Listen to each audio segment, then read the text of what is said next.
Start the recording, knock on wood. Oh, hey!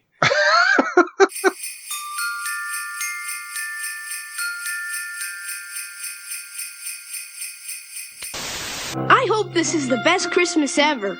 I hope so too. Knock on wood. Welcome back to the Advent Calendar House, where today we begin stringing up a deep dive into Rankin Bass's 1980 special, Pinocchio's Christmas. I am buxom and unusually lightning susceptible feline Mike Westfall, and joining me to add to the confusion this special brings are a pair of other Mikes. First, to help make sense of this curious Rankin Bass retrofit, it's Michael DiGiovanni. Hey there, Dijo. Hello, Mike. I've got to say, I'm a little traumatized still knowing that Pinocchio has a saucy little mouth. And that laughter you hear is from the bearded puppet master pulling the strings of too many other podcasts to count. It's Michael May. Hello, Michael. Hey, I've been really struggling this Christmas season. I never know what gifts to buy. Do you? Sometimes I ask myself that same question.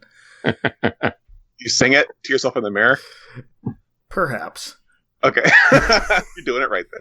He sings back, and that's when it gets a little weird. But we'll get to that in a bit. So I think, Dijo, it was you who first name-dropped this one to me, and I hadn't seen it since I was very, very little. Has Pinocchio's Christmas been an annual watch for you? No, it hasn't been until recently. I had a DVD collection, like Christmas Favorites, I think it was. It was like a red case, and it had A Year Without a Santa Claus, The Grinch, and things like that. And then they littered a couple like more obscure ones, including Pinocchio's Christmas. And I was like, my gosh, I remember seeing it as a kid, but I hadn't watched it in years. So now it's become a little bit of an annual tradition in maybe the last five plus years, I would say, 10 years. Okay. Yeah, I had not seen this one. I don't have it on DVD or anything. I found a copy that I watched that was taped off ABC Family when it was on that 25 Days of Christmas. It was one of those early morning slots when nobody's watching, so throw this one in there. It counts. But, Michael May, what's your history with this special? Almost exactly the same as Dijo's, except for the part about remembering it as a kid, because I don't think that I had ever heard of it until I had on this DVD collection. I think I must have this exact same one that Dijo has, which I bought for like How the Grinch Stole Christmas is on there, You're Without a Santa Claus, some of those. But yeah, I just got these weird little ones that I'd never heard of before, like Pinocchio's Christmas, Leprechaun's Christmas Gold, which is a personal favorite. Yeah, so I've put it on a few times, like every once in a while, every few years, I'll say, you know what, I just want to go through all of the stuff, all the Christmas stuff that I own, and I'll try to like shove it all in the season. And so I've watched this a couple of times just for that reason. That's an interesting little mix where it's the Grinch, but it's a bunch of Rankin Bass ones on top of that. Yes, that is interesting. And I have no idea what that's about. But it's a great collection, yes. Bottom of the Walmart bin. But yeah, I got to look into that. But Pinocchio's Christmas premiered December 3rd, 1980 on ABC.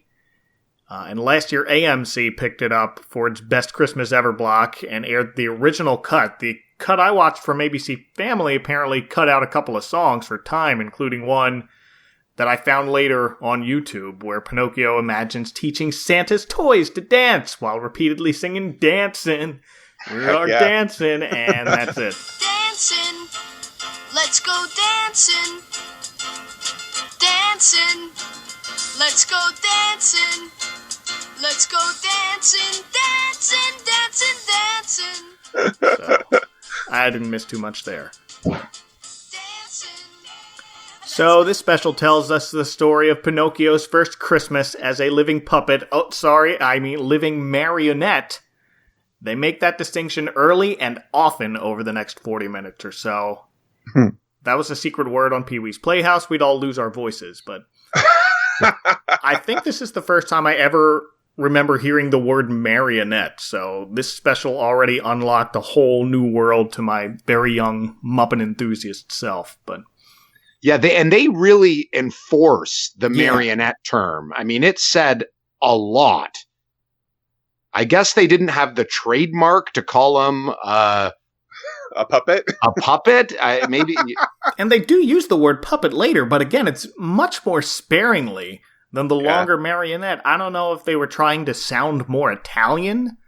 That could be it, I guess. It could be, but then a lot of the names of these characters are like, they sound like they're translated from Italian words. But yeah, marionette is specifically the kind of puppet that Pinocchio is. Like, that is technically correct. And right.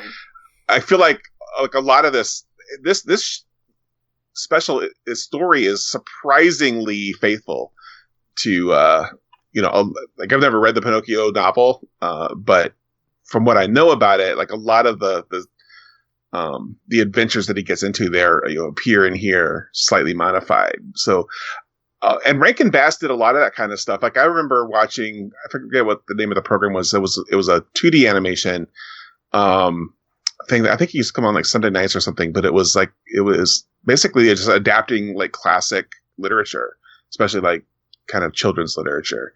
So like there was always, well, often, and not always, but there was often this kind of educational angle to a lot of what Rankin Bass did, where they kind of wanted to be faithful to the source material.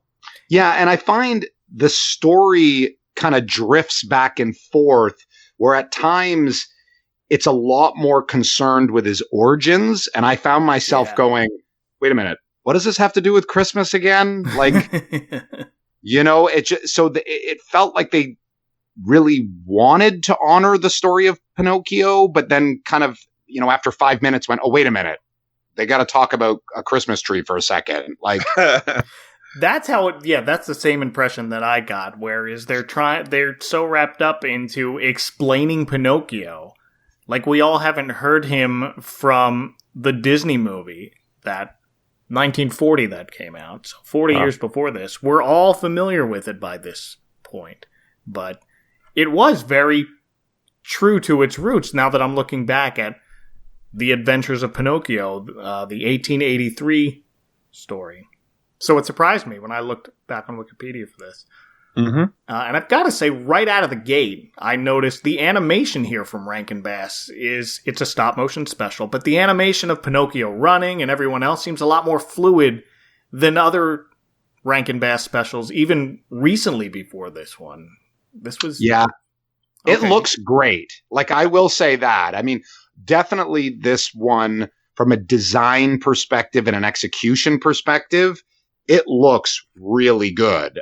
The town that they're in, that medieval village place, just is so expertly designed. At times I actually started to go, are they reusing elements of Meisterburger's town maybe? But they might have. But you're right. I think the actual animation itself is top notch. I agree. I did notice that. I did notice that this whole town set that they built, they really used. They have an overhead shot early on, and so they got their money's worth. Mm-hmm. So let's meet the voice of Pinocchio, a kid by the name of Todd Porter, whose acting credits span only 8 years according to IMDb, starting the year before this as the John to Sandy Duncan's Peter Pan. And then I didn't realize this until after watching it again. Todd Porter is best known to me as a Philly area kid from a local TV show I used to watch called Star Stuff. It's local TV from early 80s, late 70s, so you know what to expect here. But in this show, this kid's TV picks up transmissions from a girl from the future living in a space colony, and they communicate with each other and show each other short TV snippets like Laurel and Hardy or something. I immediately want to find this show, by the way. I'm pretty sure it's on YouTube. Star Stuff, it's called. He was also on the show Whiz Kids as a computer geek kid, and in a 1981 movie, Earthbound, where he and his grandfather, Burl Ives, take in a family of stranded aliens. So somehow, in his short career, Pinocchio is one of Todd Porter's more realistic roles. I was going to say, this kid is really linked to sci-fi, isn't he? Yeah. You know what? He made a pretty decent Pinocchio. I mean, there was at no time did I ever want to punch Pinocchio in the face. So to his credit, he did a pretty good job. That's a pretty good skill. Like for child actors, especially in animation, it's just like, how punchable is your face? Because a lot of the Rankin Bass child actors they get, I feel like they just have someone's kid come in and read some lines, just like, "Oh, thank you, mother." No. Right? Kid was good. And Pinocchio is typically a fairly punchable character for me too, anyway. Yeah, he is kind of. He's gonna Even the get Disney there in version. too. Yeah. Yeah. And here it's snowing, and Pinocchio asks Gepetto why the rain is fuzzy, and that's my new favorite description of snow. Cold, fuzzy rain. I gotta say, one of the things right out of the gates that I noticed that this has a lot of the familiar hallmarks of the Rankin and Bass specials. Obviously the look and feel, some of the voices are familiar. They some of the returning favorite cast members, but right away, something that is a bit of a deviation is no narrator. Oh, yeah. Like generally a lot of their Christmas specials, there's always a figure that's kind of telling us that story, whether it's Mrs. Claus in A Year Without a Santa Claus, the Snowman and Rudolph, what is it? Red Skeleton doing, oh yeah. Santa Rudolph Claus Shiny is New coming Year. to town. Yeah. Like there's this one, I kind of almost was expecting there to be Jiminy Cricket or somebody to be our narrator, but it doesn't have that. So that on the early goings feels different. It does. They could have used the cricket. The cricket is in this. And we'll get to him later, but that's where he could have been used. Yeah, you're right. Yeah. They should have had the cricket be like Don Knotts. There you go. Oh, man, that would have been better. Even Gepetto would have been fine, but Gepetto here played by George S. Irving, better known as the voice of Heat Miser in some other thing we'll get to at some other time, I guess. Moving on. As Gepetto explains snow and Christmas to his wooden son, we see they're being watched by those tricksters, the fox and cat. And the fox here is Alan Swift, who was the voice of Simon Bar Sinister from Underdog. And are either of you familiar with the Rankin Bass movie Mad Monster Party? I love that movie so much. Yeah, I'm aware of it. Yeah. Okay. He did most of the voices in that weren't Boris Karloff or Phyllis Diller. Nice. And the cat is a woman named Pat Bright, and this is apparently her last role. She mostly acted in the 50s and 60s, but for my age bracket, she was a voice in another Rankin Bass special. She was Mother Mouse in 'Twas the Night Before Christmas, and nice. That's it. I always think it's Sally Struthers when I'm listening to it. It kind of looks like her now that you mention that. She's got that vocal quality too. Yeah, you're right. And she kind of emotes and has got the personification of her a little bit now that you mention that. That's really kind of accurate. Wow. What are we thinking here, though? As far as villains, using air quotes from Rankin and Bass, are these guys kind of bottom feeders a little bit? Oh, yeah. But I feel like that's kind of how they were in every instance of Pinocchio I've ever really watched, except maybe Disney. They're a little more classier. I don't want to say that, but at least the fox was. Yeah, the fox is Honest John. Is that what he calls himself in the Disney one? Yes. Yeah, he's just kind of a little bit sleazier, which in a cool way. So yeah, he's got some total air quotes class about him, but yeah, they seem a little generic in this, except that I really do like Pat Bright's voice. Yeah, he's got a good voice for sure. It feels like the fox is trying, or Alan Swift's trying to get that classy element out of him, but you still have that bottom feeder element to him. Yeah. I don't know. But the fox whispers his plan to sell Pinocchio as the perfect Christmas present to some rich father to give his kids, and I gotta say, it's not a terrible plan. No, it's pretty good. It is actually a pretty good MacGuffin for the story, you're right. But in my own experience with my own kids, Pinocchio is going to end up sitting in a corner by January.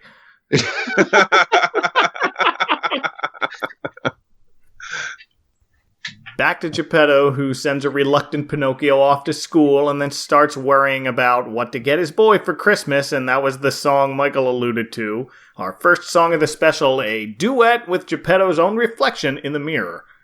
I never know what gifts to buy, do you? Never. On all my lists are scarves and ties, you too, me too. It's pretty bad. Unfortunately, Mr. Heat Miser here, and he really sounds like Heat Miser when he sings. Like, that's when you can really tell it's George S. Irvine? Is that who it? Irving? Is that who it is? Correct. You can, when he starts singing, it's very obviously, you can pick up the Heat Miser notes, but none of his songs in this are particularly strong, really. And it does that thing that a lot of Rankin Bass songs do, or too many of them anyway, where like they'll do this whole song about something, and then in three words of dialogue after the song, they'll completely undo everything the song built up. So he's like singing about, I never know what gifts to buy. It is such a hard thing, and da da da da da da. And then he just at the end he goes, "Oh, I know what to do." And it reminds me of the worst offender is in Year Without a Santa Claus, where Mrs. Claus sings the whole thing about anybody can be a Santa Claus. And she's got this great plan. She's going to like dress up as Santa Claus, and she's going to like take his place and everything. And then the elves show up and says, "Oh, that's kind of silly." She goes, "Oh, you're right. Never mind." This one started to unnerve me when both Gepetto and his own reflection started singing at the same time in the same pitch, and it was like bad feedback. I never know what gifts to buy, do you? Yeah. What I would have loved was a cutaway to someone walking by his window and looking in and going, "What is he doing?" Great. I feel like that would not be out of place in any Rankin Bass special. Absolutely. Just someone not. walking You're by. right. Yeah. They do love their double takes in Rankin Bass. Oh, yeah. Especially during songs, now that I think about it. That's like all Frosty the Snowman songs have double takes. What? Loses half a mustache. So we get through that conundrum, again, in about 3 lines, and then Gepetto ends up selling his own boots to buy Pinocchio and a arithmetic book. Yay, math! Merry Christmas. Guys, what was the most disappointing gift you've ever gotten?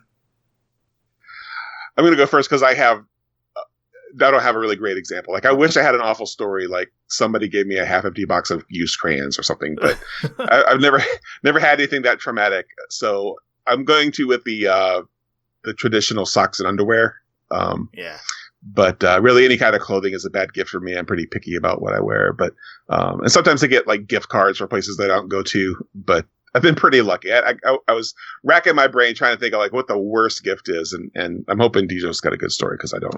Sadly, mine is a little more traumatic. So thanks for setting me up there. Yeah. It was Christmas like dinner, and this is when we get together with like the larger family, like cousins and grandparents and whatnot. Mm-hmm. And my grandmother gave gifts to all of her grandkids. So we're all opening them at the same time, and everyone opens socks. And she goes, "Oh, but look inside." And all the kids put their hands inside the socks and start pulling out like handfuls of silver dollars. And my socks were just socks. So either Nanny forgot or I clearly was her least favorite. That is sad. There's a dollar-shaped hole at the bottom of my sock. At least it wasn't like actual coal or something, as you would say. That's true. A deliberate message. Yeah, I don't remember being that heartless. Yeah. I'm watching you. Now, I had to think back, but when I was really little, there were these plush monster toys. They were called alpha critters, where each one's body was shaped like a letter of the alphabet, so you could get your initial if you wanted. I wanted a little plush letter M critter. Christmas morning comes, no sign of a little monster letter M. Instead, there were alphabet-shaped cookie cutters. Santa misread my note, and it sent me alpha cutters. And that's when I learned about proofreading. Oh, that's good. Santa could have Sweetie, used... do you like it? Sweetie, look at you. That's exactly what you wanted. Not even close. But...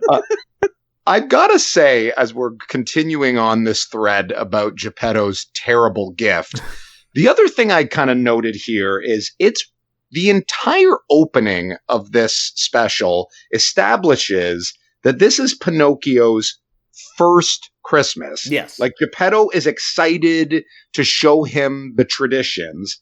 And then he goes and confuses everything by giving him a gift like a week before Christmas. Like, Pinocchio even goes, it's not Christmas. He does. It's like, it's not even Christmas yet. I was like, dude, this is the guy's first Christmas. Why are you making this all confusing here by like... That's a great point. Well, Pinocchio is clearly disappointed in getting a math book, so he also wants to get Gepetto something in return, so he immediately goes out to try and sell his book for money to buy Gepetto a gift. First off, that's not how Gift of the Magi is supposed to work. But more importantly, we witness Pinocchio's first lie of the special when he tells the bookseller Gepetto changed his mind and wants to return the book, but his nose only gets longer for a second or two and then it goes back. I don't remember the rules to Pinocchio's lie-detecting nose, but I don't remember him being allowed a mulligan. Yeah, I don't either. This is a prequel, I guess we'll reveal now, but we'll get to that later, so maybe this was the mulligan. Yeah, because it's a little weird. If all you do is it gets bent out of shape for a second and then goes back in place, I might be willing to lie for a little bit, I think. But for now, Pinocchio runs into the fox and the cat, whom he already knows, but they claim to have fallen from heaven. And Pinocchio buys that, making this... Of course he does. Making this the first time I've ever seen that pickup line actually work. The fox and the cat convinced Pinocchio an angel who sent them told him he should bury the coins he got back for the book in the snow, and when the sun sets, they'll grow into a whole Christmas tree full of coins. So he does that, and we get the big earworm of the special, knock on wood. Gonna get lucky, knock on wood, knock on wood, knock on wood. Gonna get lucky, knock on wood, gonna be rich and famous. Oh yeah, this is the best song of the special in my humble opinion. It is friggin' catchy, you have to admit. 100% agree. This is the one thing I remember from this special 30 years later or so. I had not seen it, but I still had Gonna Get Lucky, Knock on Wood playing in the back of my head every Christmas out of nowhere. Or anytime I find money on the ground, I guess. But yeah, this is reason. This song, this number is almost a compelling enough reason to watch this annually around the holidays, because it's a pretty good little ditty. I would challenge people to not get a little like into it. Like it is an earworm, this song for sure. It's not a Christmas song, but it's about Christmas as much as Jingle Bells is, so it works. Sure.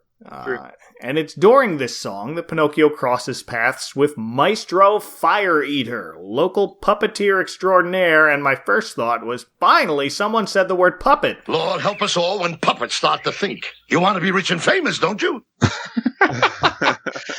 Come on, Maestro Fire Eater? That is apparently an English translation from this character's actual Italian name.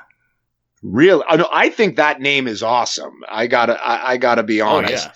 And he is a great character design in classic Rankin Bass fashion. Like, It's like as soon as you look at his mug, you're like, this is pure Rankin and Bass. Like it's a great design. Mm-hmm.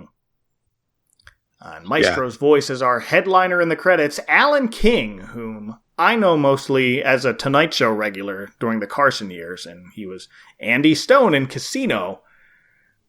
I don't know if you guys know him from anything else. I don't. It's like he's one of those guys that you know Alan King. He's almost like, for me, he's like Zsa Zsa Gabor. It's just like, what are they from? I don't know. They're just them. Like, yeah.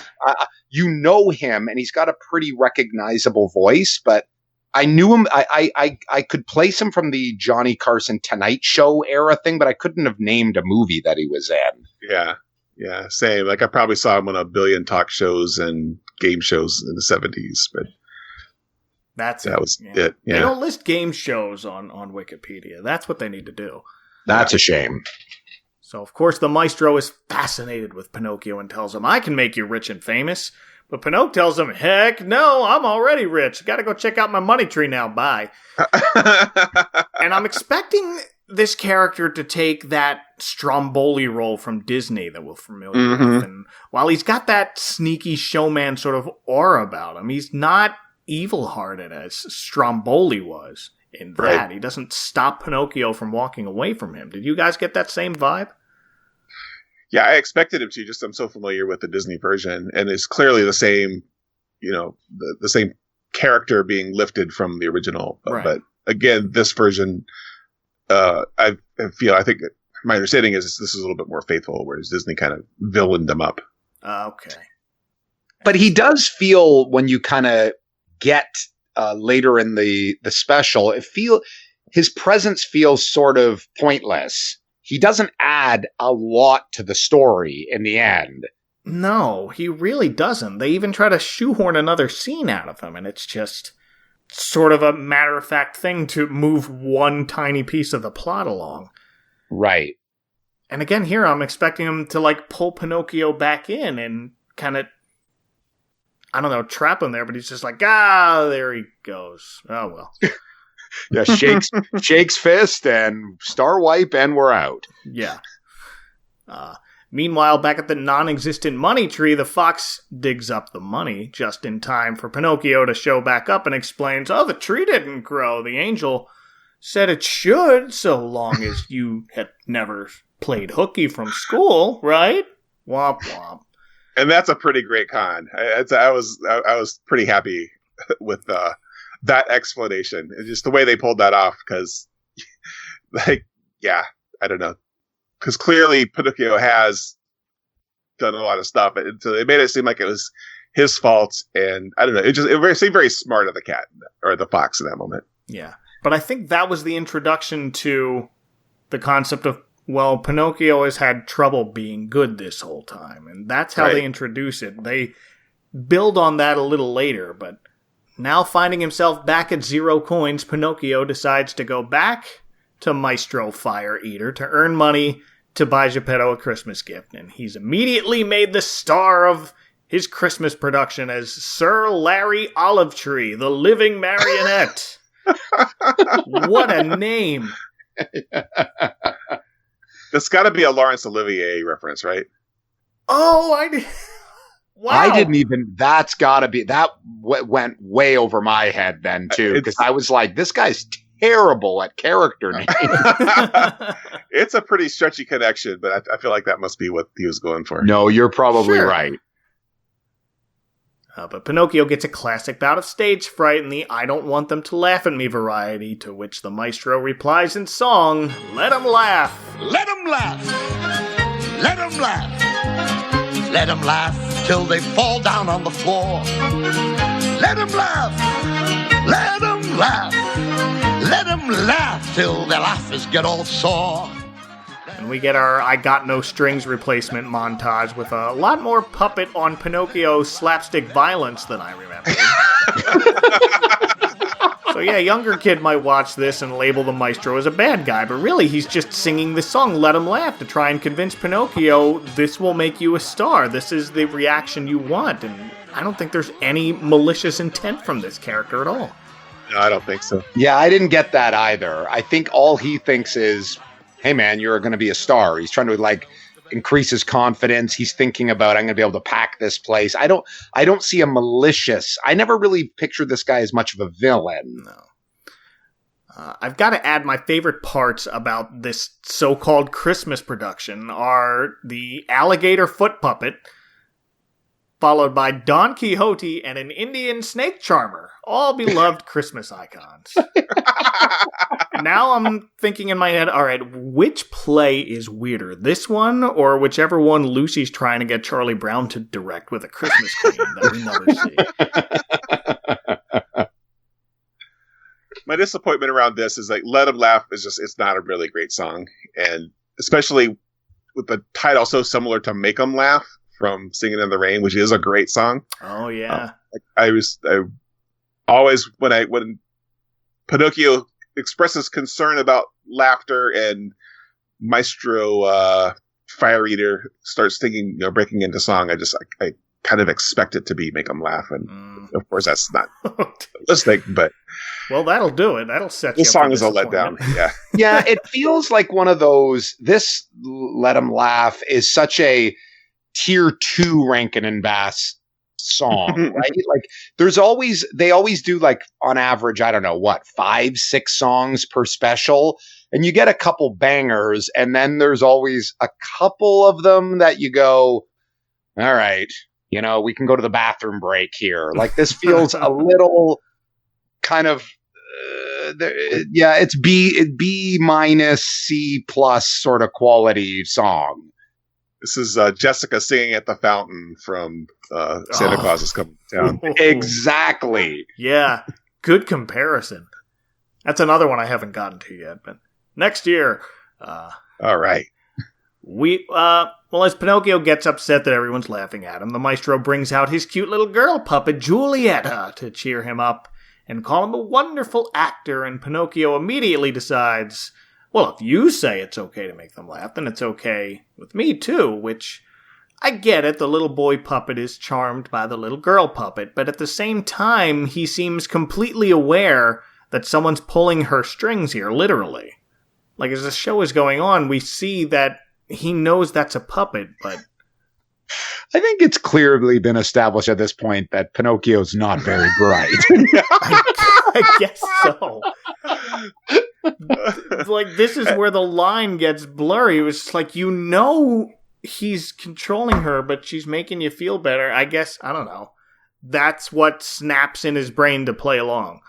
Yeah. In his defense, puppets are pretty powerful. Like, I'm thinking about all the footage of Mr. Rogers doing public appearances and doing Daniel Tiger. He's got the animal on his hand. He's moving his mouth, and kids are just like completely honed in as if Daniel Tiger is a real being.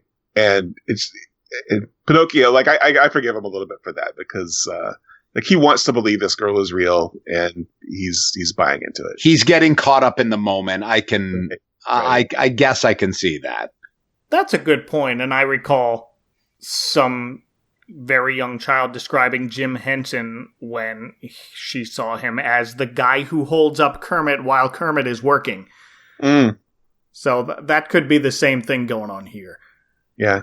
But like, but you kind of want to buy into the lie of it. Like you want to buy into the artifice of it. Yeah. And as the show's going on, we cut to a distraught Gepetto. Remember him? Main character's father figure?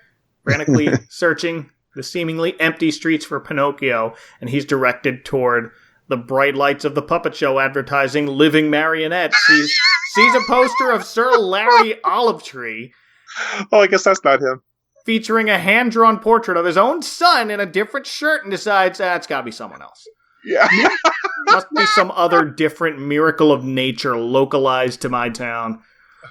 I'm also impressed at how quick they turned around this show, right? Like they've got posters made up and like sign. It's like, holy cow. And clearly everybody is at this because Gepetto is virtually alone on the streets. Yeah, except for the one guy who walked out early. Right? I don't know. It's just like, oh yeah, it's over there. He's seen enough.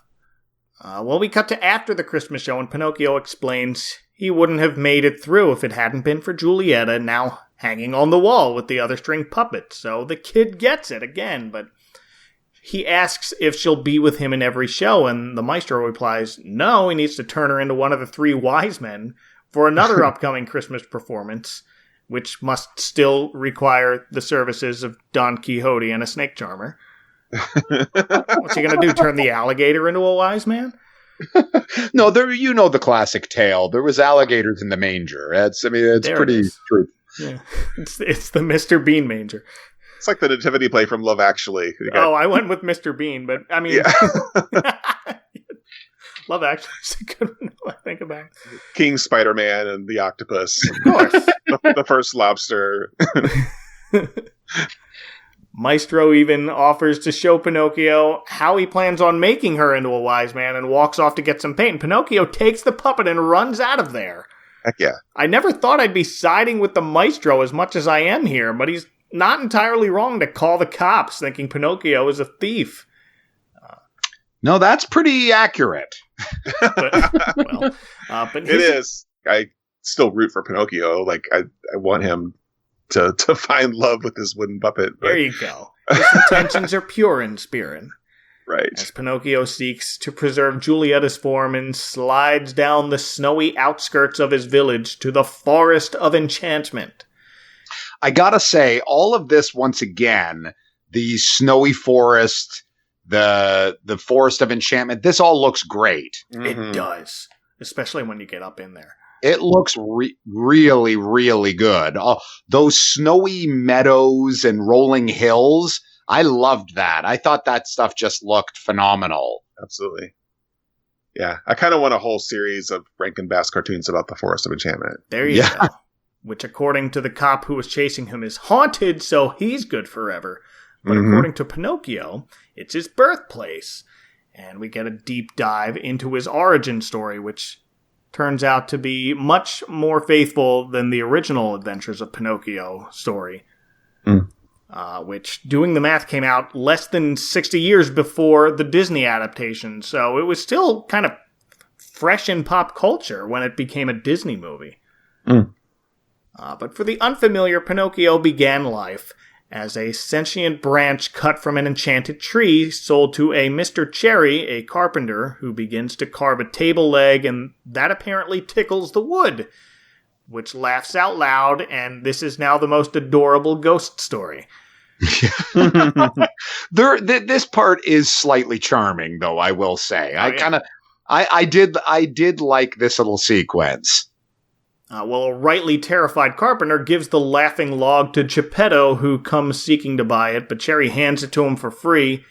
And then the story gets a bit more familiar, only with Pinocchio already alive, while Gepetto is carving him into a puppet. And this Pinocchio, like the source material, is much more mischievous than Disney's.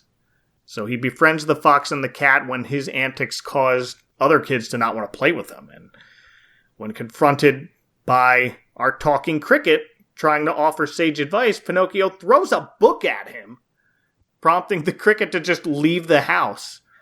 Yeah, this part kind of, if you're not super familiar with the lore of Pinocchio, this will throw you for a loop.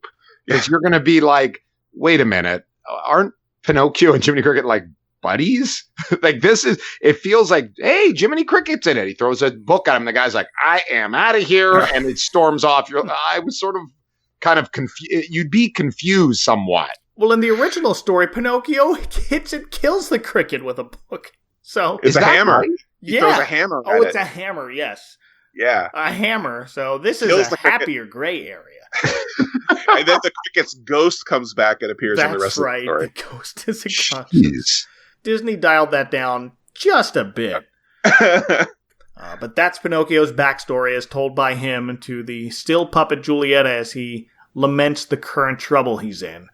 And then we cut to Gepetto still searching for him as he passes a tavern where the fox and the cat are making a business deal with the sinister coachman, here a slave driver who works for a rich Italian duke seeking to buy a Christmas gift for his neglected children.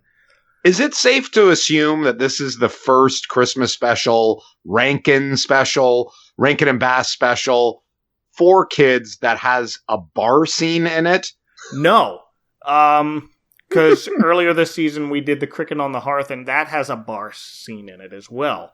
It does? Oh, yes. That was their second one right out of the gate after Rudolph, but that was traditionally animated. But it's got some surly animals in a bar, and yeah, I will let you go check that one out.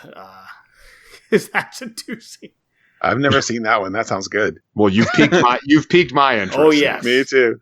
The slave driver here is voiced by Rankin Bass regular Bob McFadden. I believe the last time I talked about him on this podcast is on The Life and Adventures of Santa Claus. He was Tingler the Sound Imp. But most will know him best as the voice of Snarf and Frankenberry.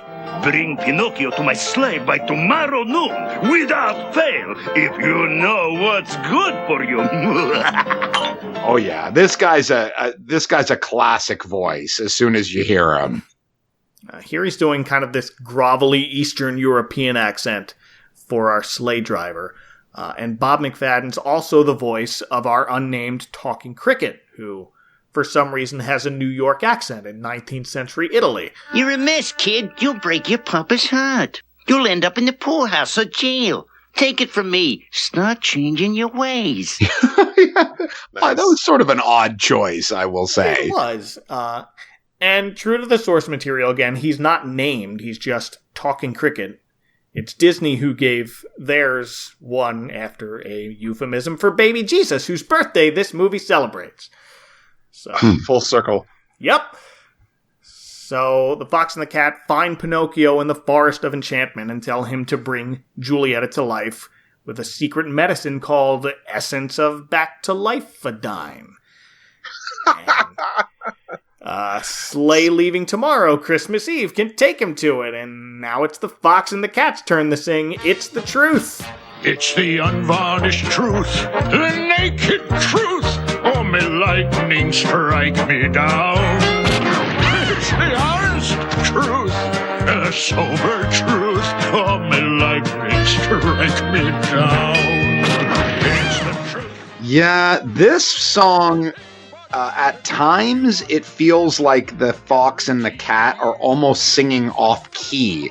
Like they can't, it's almost like they're not matching the music. Yeah. I found this one a little off-putting somewhat, and I will also say probably one of the most violent musical numbers ever in a Christmas special. Like, how many times did they get struck by lightning and trees falling on carcasses here? That's the joke of this entire song. It's a joke for It's the Truth, we're telling the truth, or may lightning strike me down, followed by lightning repeatedly hitting just the cat for comic relief.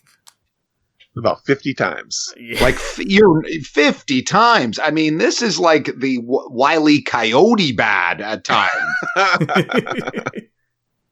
But I didn't remember the lightning strike part of this song. Like, another earwormy thing, like the whole Knock on Wood song, the part that I hung on to for some reason was the line, tell you what, here's a written guarantee. For some reason, I had that picture of the word guarantee written on a paper in stop motion and then disappearing ink. Not cat getting struck by lightning multiple times. File away for 30 years, but before Pinocchio can go anywhere, an eerie blue light appears, causing the already lightning-struck fox and cat to run away and Pinocchio to faint. It's a Dementor. No, it's the Blue Fairy, here called Lady Azora, and voiced by Diane Leslie, who is known for playing Lady Azora in Pinocchio's Christmas. And that's it. I planted the seedling from which sprang the tree that gave you life. So she revives Pinocchio and explains she's the one who planted the tree he grew on, and brings in her assistant, the Talking Cricket, who is Dr. Cricket now. He's a doctor. He didn't go through 6 years of the finest cricket medical school in all of Italy to be called Mister. Listen, Mike, how dare you not yet mention the monkey butler. Oh, okay. Lady Azura has two manservants, let's call them. One is a monkey and one is a poodle, and they both have like the powdered wig haircut, and they're like standing on their hind legs in these very trim suits. They don't say a word. Their eyes are closed the whole time. They're always holding a pillow with something on it. Oh, these two are fantastic. Absolutely. Why aren't there action figures of these characters? Oh, man. There should be. Be hard to kind of move their legs, though, the way that they're... I don't know. Need a few points on them. But both Lady Azura and Dr. Cricket, and I guess her manservants, want to know why Pinocchio ran away from the police and stole Giulietta. And here's where we get the old growing nose as Pinocchio lies again. Well, you see, she's really not a puppet. She's this, lost princess. Come off it. No, she is. What the... I know we haven't really gotten a lot of Christmas spirit in this special so far, but Pinocchio's nose sprouts holly leaves and berries while he lies. And they get too outlandish, so that's neat. I didn't even make that connection that it was holly. You're right. I mean, as someone who's trying to find any connection I can to Christmas in this, because, again, like you both mentioned earlier, it's just something that they need to keep bringing up to remind you, hey, this is a Christmas special. It's true. But Pinocchio sets his nose right again by telling the truth about how he just wanted to buy something for his dad for Christmas. And Lady Azura tells him, you don't need to pay for something, just give him your love, the perfect gift for Christmas Day. And here's our next song. Put your love in a poem. Roses are red. Put your love in a letter. Words never said. Whisper love when you're feeling shy. Sing of love and the world will cry. Yeah, this is actually the Jessica by the Fountain song. It's got that same tempo, and it's, yeah. There's always one kind of tear-jerker ballad in these things. Yeah. And this is a short one, but it ends with the fairy explaining maybe if you change your ways, your puppet pal might come to life if she has something to live for. And off Pinocchio goes back home, now accompanied by the cricket to watch out for him, when they again encounter the fox and cat, who this time convince Pinocchio he can't not give his father anything for Christmas, and on such short notice, he'll have to go and visit Santa Claus himself to get a job teaching toys to dance. And that's where that dancing song that I didn't watch on this version of the special that I watched comes in. And this song is just, wow. I mean, it's unlike any song in any of the Rankin and Bass specials, clearly indicative of when this was being made and released. I mean, this was probably being worked on in 79 and early 80s. We're in disco time here, folks. Right, it is right. a very 1979 song.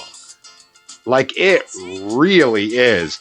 But once again, I gotta say, probably my second favorite song of the special. I mean, it's kind of catchy compared to all the other, you know, melancholy and low-key songs that we've heard. The thing with this one is it keeps popping up with just the background music.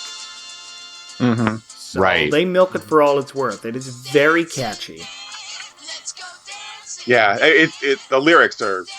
No, they really just, skimped. we It's are just, dancing. Just the word but dancing over and over and over again.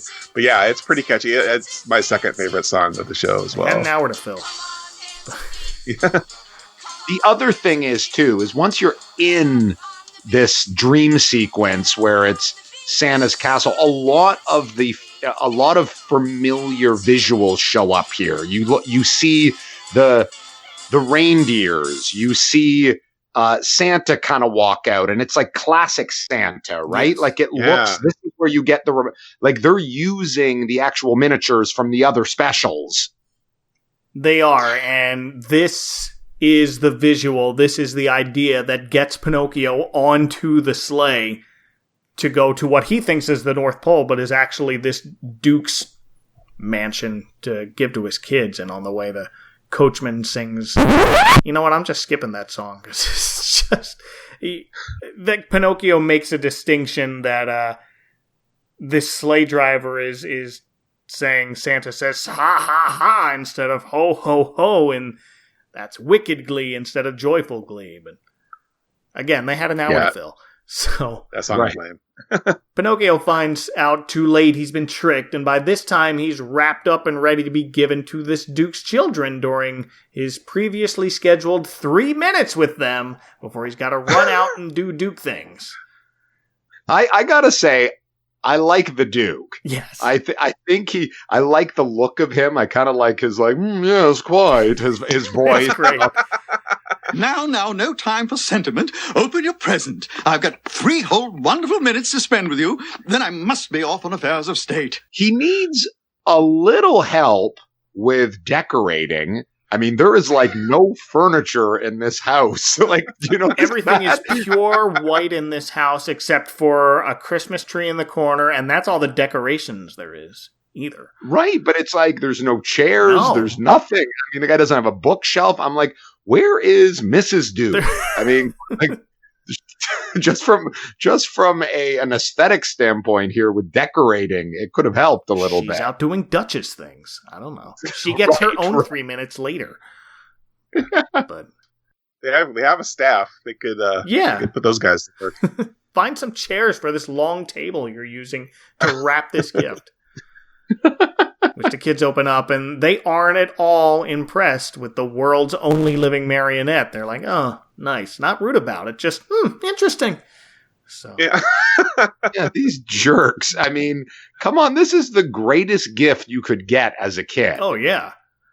This makes Teddy Ruxpin look like Walmart garbage. I mean, this thing jumps out of the box and starts talking to you, and you're like, oh, okay, it's okay, I guess, Dad. So the Duke starts to head out, and Pinocchio, who spent this whole time trying to get something for his own dad, is like, you ought to be ashamed for only caring about how much I cost. And Pinocchio reprises the fairy song about giving a gift of love, and our Duke's heart grows 3 sizes. Put your love in a poem, roses are red. Just in time for us to start wrapping things up here, and that seems to leave Pinocchio without a way home, but with the crickets' appeal to Lady Azora in the sky, Santa suddenly appears right on time, and we just wrap things up in a neat little package. Yeah, you had to get Santa's sleigh in here. I guess that was a requisite shot, so they're like, all right, let's have him come up here. Let's just have him show up at this point. Santa saves the day again. And it's classic Santa, voiced as he often is for Rankin Bass, by everyone's favorite ghost host, the wintry named Paul Frees. Next up, Gepetto's workshop. Anyone need a lift? Ho, ho, ho. Nice. I didn't realize that. I do like how he is like the Year Without a Santa Claus version of Santa. Yes. And his reindeer are too. Like he looks very familiar and very that's not my favorite of the Rankin Bass Santa specials, but I really like the look of it. Yeah. So we'll see it here too. I like the look of that Santa best, as opposed to the sort of prototype Santa we got in Rudolph. I do like the Frosty one as far as the traditional 2D animation goes. That's my favorite of the Rankin Bass ones. But if we're going stop motion, you got to go with that Santa, especially at this point in time, 1980. Yeah. But that's it. That's as Christmassy as we get. Of note, no Rudolph leading the way, but that's accurate as this takes place in the 1800s. Right. We are back at Gepetto's house, and wait, we skipped over this part. Gepetto had found a lifeless duplicate wooden puppet Pinocchio made. That's right. And then quickly discarded by Maestro Fire Eater because it bombs in its first appearance. So he's just like, this is washed up. It's not going to work. So Gepetto finds this fake Pinocchio in the street takes it home, sings a whole song about it. I sit here reminiscing, but part of me is missing. My little wooden boy has gone away. Well, what's that? The very best friend I ever had song? Yes. Wow. This one feels like it goes on forever. Well, this one song. got cut from the ABC Family version too. So I didn't see that at first. I had to go back and find it. Yeah, well, this was a smart move by ABC Family. Like, this is the uber sad ballad, and it's just, it feels way longer than it is. It's funny, too, is in before the song, Gepetto kind of is recollecting him and Pinocchio's first night together, and I quote, he says, "He tickled me and kicked me in the pants." And I'm well, we see kind of go. He knocks his leg right off. Right, it's all right. Maybe we probably shouldn't flash back to that and go into more detail. Like, let's just leave that alone and move on. But this is when the real Pinocchio arrives, followed shortly by Lady Azora and the now alive Giulietta, and Gepetto just invites everybody in for Christmas oatmeal for breakfast, and we're mostly done here. Well, except here's where Pinocchio randomly asks, "Hey, Lady Azora, can you see the future?" Right. Like, did he sense she was a precog? Like, what where did this power come from? Where all of a sudden she's like, "You might have future visions. You got any looks as to how my life's going to turn out?" You may or may not be a magic 8-ball. I mean, you got Santa to the Duke's house like that, so what else could you do? But he asks, "Will I always be good?" And she foreshadows the rest of Pinocchio's story we already know. The Pleasure Island trip turning into the donkey, getting swallowed by the whale. We see little 2-second animations of all of that, like they're trying to set up a sequel we already know. Yeah, I actually in my notes have it like it felt kind of like a weird backdoor pilot for further adventures. But it's weird because Rankin Bass already did a Pinocchio TV series. Their first stop-motion production ever was this TV series in 1960 called The New Adventures of Pinocchio. But that was 20 years before this, and it was a whole different model that they used for Pinocchio and everything. So it felt weird setting up this bit right at the end just to be like, "Oh, hey, remember this? Same guy." Right. It does feel very tacked on, and or they're crossing their fingers for a sequel. Perhaps. Yeah, you learned your lesson in all of Christmas, but you're going to mess up again, kid. But spoiler alert, you'll probably be a real boy eventually. Yeah, it's very odd. Because he does go on a journey. Like, there is a character arc for Pinocchio in this, and then that little bit just kind of discards all of it. So, well, yeah, it's not really going to stick. You're still going to be pretty awful. This will all happen again. Yeah. Any final thoughts on Pinocchio's Christmas? I feel much the same way about it as I do about any version of Pinocchio, including Disney's. Like, I love the world of it. I love all the fairies and the talking animals, and they just kind of inhabit this old world European setting, and nobody really comments on the fact that there's talking foxes and crickets. It's just kind of part of the world, and I love the world building of it. Pinocchio himself is a super irritating character, again, in every version, Disney or whatever. He's super dumb. He never learns his lesson. He's naughty. Gepetto is way too permissive and enabling. And they're kind of made for each other. Like, I mean, Gepetto is pretty stupid too in this thing. And I don't love how episodic the adventures often are. It's like, we just got to get a series of events where Pinocchio kind of gets himself into trouble. But this version that kind of corrects some of that by, kind of sort of tying everything around this loose theme of Pinocchio's exploring his first Christmas and wants to get a present for Gepetto. And like, as little as this thing has to do with Christmas, there's enough of that in there that actually kind of ties these various stories together. And so, like, even though I love Disney's animation, like, that's always going to be the version of Pinocchio that I imagine when I think of the story. But this might actually be my favorite version of the Pinocchio story. which is a pretty low bar. Like, I'm not like a super fan for Pinocchio, but You're not wrong. but I like how it incorporates a lot of the adventures from the book, but not the same exact adventures that Disney covered. Yeah, I mean, this one, it's weird. I've got to say, like, this is a weird one, but it's silly enough that I kind of like it, right? And it looks great, as we've been saying throughout this show. But this is really a one where they're forcing it to connect to Christmas. I think it's almost like Rankin and Bass were running out of ideas to kind of keep churning out holiday specials. Yeah. So they were here. I mean, and like, this is 1980. I mean, then they end up doing, I think, one more, which is the aforementioned The Leprechaun's Christmas Gold in 81, which is even more of a stretch for them to try to go, oh, how do we tie this to Christmas? I mean, it's pretty evident that they're, in terms of their expertise of telling these types of stories, it's clearly on display here, but they've got their work cut out for them to be able to try to make it a Christmas special, right? Like, you see them struggling with that a little bit. They're going, Pinocchio, yeah, sure, we could give that a shot. Let me see. He wants to get Gepetto a Christmas gift. There we go. Like, it's snow is fuzzy rain. Right. So I don't hate this. I like it, and I think some of the songs are kind of fun, but they're really working at it to make this connect to Christmas.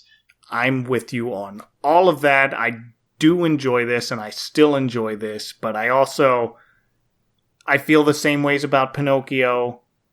This is silly because the whole story of Pinocchio is silly, and I'm supposed to feel differently as a father now. It's just like, this kid's a jerk.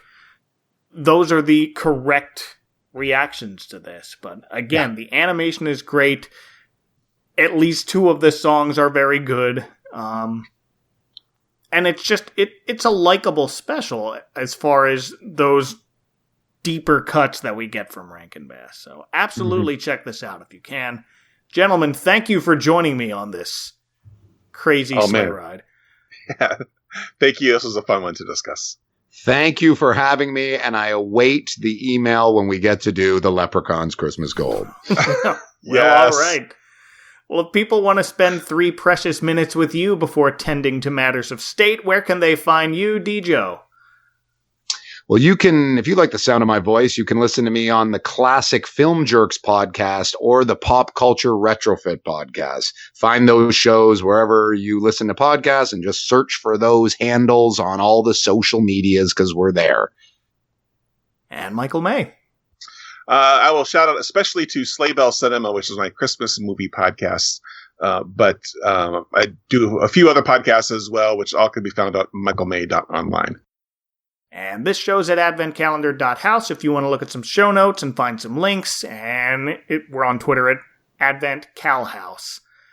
So for Michael DiGiovanni and Michael May from the finest cricket medical school in all of Italy, this is Mike Westfall saying, careful of the icy patch. To Christmas! To Christmas!